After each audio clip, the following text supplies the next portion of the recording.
L'arrivée de Jeremy Corbyn comme leader du Parti travailliste, mon parti, c'est le plus grand bouleversement que j'ai jamais vu dans mes presque 40 ans d'activité d'être militant, député, ministre et le reste. Pourquoi cet homme, qui est un homme fermement de gauche, mais qui serait assez difficile de le mettre dans une puzzle de la gauche française, parce que c'est pas factionniste, c'est pas quelqu'un qui est grand intello, c'est plutôt un prêcheur, un prêtre méthodiste, comme on a en Angleterre, qui va intervenir dans la politique. C'est le supporter de toutes les causes perdues dans le monde.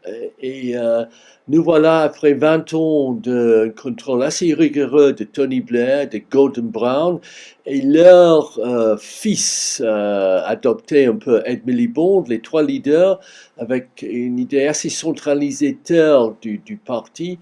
Il y avait une révolte en bas. En plus, on a ouvert à tous les gens prêts à payer 5 euros pour devenir supporters, pas membres actifs. Leur seul droit, leur seule activité était d'élire notre leader. Et on a un homme absolument de gauche et franchement, on ne sait pas quels sont les développements prochains. On est un peu fatigué des partis conservateurs, mais après la longue ère de Tony Blair et Gordon Brown, est-ce qu'on est prêt à retourner vers le Labour?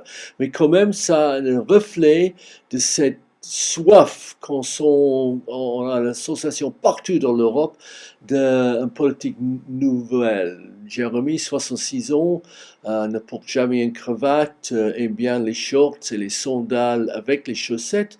Est-ce que c'est l'homme à faire inventer une nouvelle gauche en Angleterre? J'ai quelques petits doutes, mais quand même, on peut dire qu'une nouvelle période dans l'histoire du Parti travailliste a maintenant commencé.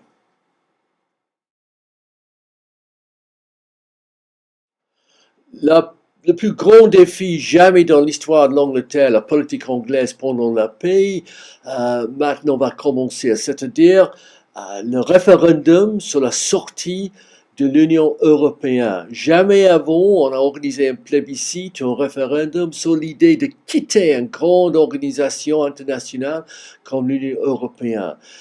Ça a été un cadeau que David Cameron a été obligé à donner à ses supporters, ses militants très à droite, très anti-européens, pour assurer qu'ils restaient fidèles avant l'élection de mai 2015. Et donc, maintenant, on passe à ce référendum. Quelles sont les possibilités de sortir assez grands? On avait le Parti conservateur, tous les militants très très eurosceptiques. On avait le parti de UKIP de Nigel Farage avec 13% des voix, c'est-à-dire si on avait un système proportionnel en Angleterre, M. Farage allait avoir 81 députés.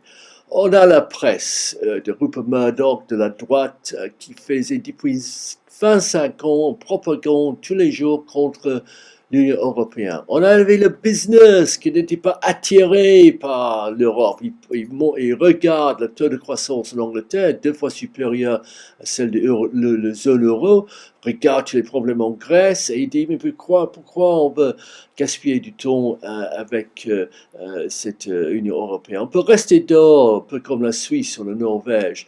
Et donc le Labour, sous Tony Blair, très marqué par un engagement pro-européen, mais au fur et à mesure que cette période rentre dans l'histoire, l'ancien souverainisme de la gauche fait surface, et avec M. Corbyn, qui n'est pas eurosceptique dans le sens souverainiste, mais il n'aime pas l'Europe que de capitalisme, que de commerce libre, il n'aime pas le zone euro, il n'aime pas l'austérité, et donc on peut imaginer facilement un front gauche chez nous, le Parti travailliste, un peu comme chez le Parti socialiste en 2005, qui va dire non à cette Europe. Donc, toutes les chances, à mon avis, que d'ici fin 2016, l'Angleterre va sortir de l'Union européenne et ça va marquer un énorme changement pour l'Europe et provoquer une crise, à mon avis, absolument profonde de l'avenir de l'Union européenne telle qu'elle est aujourd'hui.